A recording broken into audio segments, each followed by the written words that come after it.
哎，大家伙早喽！12月30号星期二，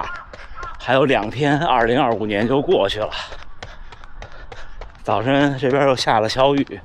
本来今天打算试双新鞋的，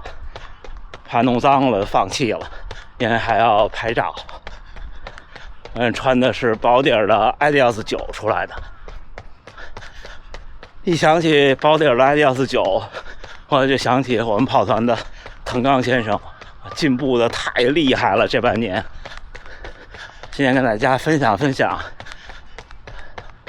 跑步训练进步，还有强度，还有各种我的一些不成熟的观点。看，有一点点日出了，下完雨的早晨日出，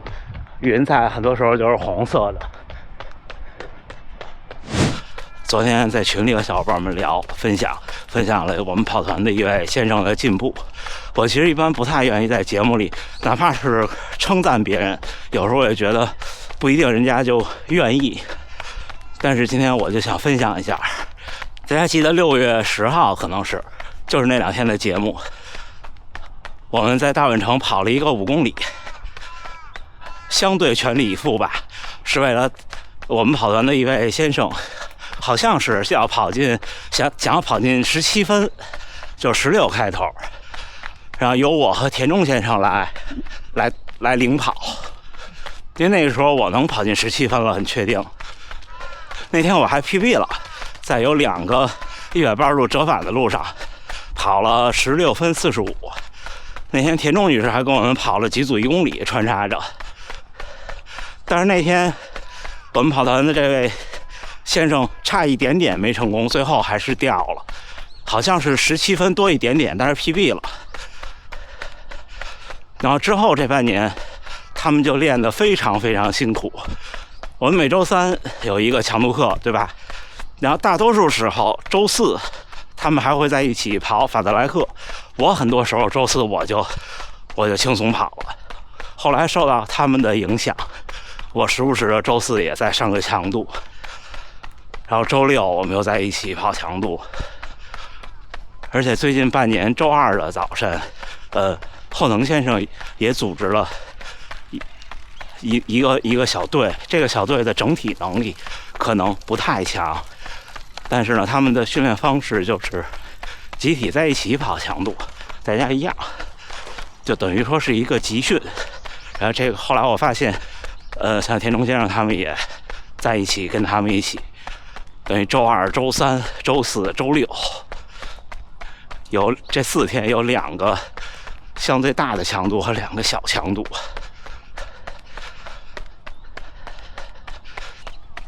之后我们跑团这位先生现在全马已经2小时37开头了，就感觉一瞬间。之后我们在训练的时候，他穿Adidas 9这薄底儿鞋，我们一起跑强度的时候，每次在最后的几百米就能秒杀我，一下就冲出来了，速度能力特别棒。想跟大家分享这个是什么呢？就像之前小麦王先生那期节目跟大家分享他，我昨天在群里说了一句话，我说其实吧，就普通人不是体育生，有一定的基础以后，你就慢慢往上干，你只要能干到400-500公里1个月，然后每周至少有1.5次强度，这个强度呢永远是把自己练到那个特别极限的状态。然后呢，你又很幸运，或者你自己对自己维护得很好，没有受过大伤，生活上呢过得去，基本都成功了。但是通往这条路的，就通往这个成功的路不容易。很多人说不可能500公里，然后我说了，我是这么说的，我说马拉松这件事情是个极限运动，肯定它是个极限运动，想要好成绩的马拉松更是极限运动。面对一个极限运动，你又想要好成绩，你注定就要成为那个不平凡的个体。如果你甘愿普通，那马拉松的成绩就会离你很远。不甘愿做一个普通的人，是开启马拉松竞速生涯的第一步，其他的一切都是在这个基础上的。因为马拉松训练需要很强大的精神力量，马拉松是个练少赛多的、练短赛长的项目。你就算一个月，有的专业跑者跑上千公里，你也不能每天跑一个42公里。就算跑，你也不会说用你的比赛的配速去测试42公里，因为一场全力以赴的马拉松对身体的消耗和损伤太大了，会严重打乱训练的节奏，得不偿失。但是在这个基础下，强大的心态就更重要，因为你面对的比赛都是未知的结果，它不像你跑100米、5000米、场地10000米这些。你上赛场之前你就知道，哎，我上周测了一个5000，15分38，我 PB 了。那这次比赛我就照着15分38跑，对吧？它是两回事儿。但是我们要在这种跑得不多的训练里，让全马跑好，那就是你要首先要用量取胜。你没有一个总量，全马肯定是就不一定，不能说肯定，就大概率是跑不好的，这是最基本的。还有第二，就是我总说的，如果你不让自己辛苦一些，不去探索一下那个边界，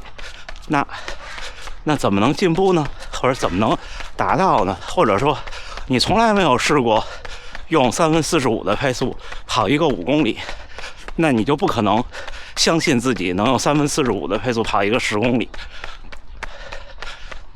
如果你从来没有用3分45的配速去试过一个25公里或者30公里，那你跑马拉松的破240的信心又从何而来呢？就这个不是说总这样做，总用马配去跑长距离是不科学的，但是总要偶尔做，或者说在间歇跑这种强度课上去探索自己的边界。比方说那次和小麦聊，我就说你看我们跑强度课的时候速度是多少，我跟他举个例子，我跑400米的时候基本上就是3分，就慢一点的时候就是3分，差不多是多少呢？就是70到72秒一个400，快的时候能有68秒，最快的时候有过64秒。这个时候我的马拉松配速定在3分45，和我的极限配速比差的就不多。同样的1公里也是，我们跑1公里基本上第一个3分22之后应该都在3分20以内，这样我的马拉松配速比我的1公里配速，就是正常训练中的1公里配速慢半分钟，就挺好，比我的极限1公里配速慢45秒，看他们就挺好。你看这样练的人和就是你看到其他这些这样练的人，显然他们的成绩是不一样的，显然这个是毋庸置疑的。但是为什么很多人不愿意这样做？是因为用科学来欺骗自己啊，老觉得说，哎，我是不是可以以慢促快，以短促长？但是其实很多时候不是这样的。马拉松训练就让自己的身体，就不管是什么训练，其实都是，不管是练能力的，还是练技巧的，都是在慢慢的去向一个更高的自己靠近。这个靠近的过程肯定是不舒服的。就比方我这2年多的速度训练，我把我的1000米就1公里从3分30多提升到了3分，半分钟。但是其实我的全马和半马成绩没有那么显著的提高，但是确实是提高了。为什么是这么回事呢？是因为你不同的阶段需要的东西不一样。对我来说，或者说那次我跟小麦聊，他也想破240，我就跟他讲，想破240，你得能稳定的45输出。但是如果你现在的极限配速是30，那这15秒是不够用的。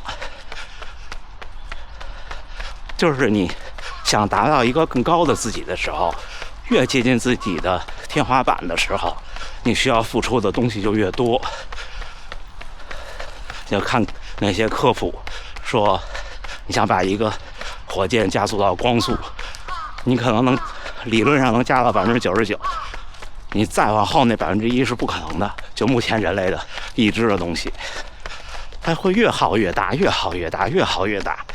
马拉松训练也是，对于一开始跑步的小伙伴，你的边界很低，你的可预见未来的上限很高。这个时候其实提升很容易，你就每天跑得快一点，很快你就各方面都有进步。但是有一天你就会发现，我卡在这儿了。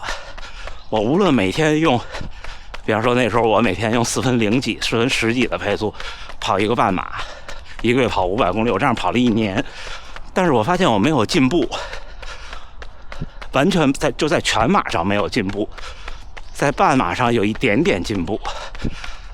是因为你现在练的东西已经不对了，也不知道不对，就是不太合适了。当你可以，那时候我已经能2小时44跑一个全马了，不掉速，所以我还能冲一圈4。那如果你让我跑2小时40，为什么不行？是因为我从3分54到3分45的这9秒，让我的身体可能多付出了30%的力的能量，那我就撑不住了。因为那个时候我的极限配速是3分30，如果那个时候我的极限配速变成了现在的3分，就是我说的极限配速就是1公里的，那我从3分54到3分45，可能我只需要再多用5到10的力，就这么回事儿。所以马拉松训练就是2件事儿：速度和耐力。拉高自己耐力的天花板，拉高自己速度的天花板。而这2件事怎么去做到？那就是时不时去摸一摸自己的边界，这就跟压腿、抻筋是一个道理。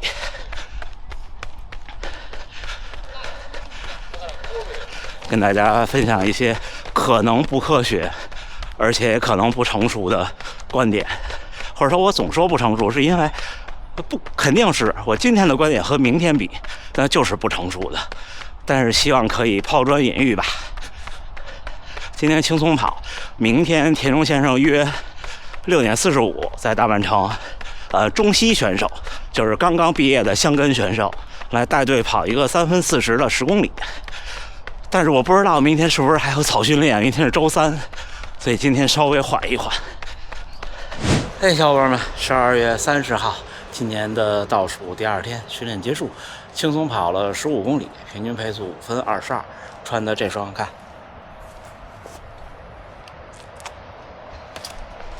薄底儿的 Adidas 9，这种薄底儿鞋就完全靠自己的腿，小腿压力会比较大，所以去跑场地赛穿钉儿鞋就会有小腿比较明显的反应。今天轻松跑，明天是一个强度。明天不知道早晨起来周3的早训练怎么安排，因为这边是把公历的元旦当做新年那样过，所以他们会管明天叫除夕的。所以大家不知道明天早晨的晨练是什么样的，但是明天6点45的那个10公里肯定是强度不低的。说是430，抱歉，说是340，最后我估计可能得337、338。这次密集的比赛之后，我的调整还不错。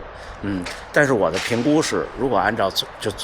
周日，就上周日，就比赛完之后的下一周的周日，如果让我背靠背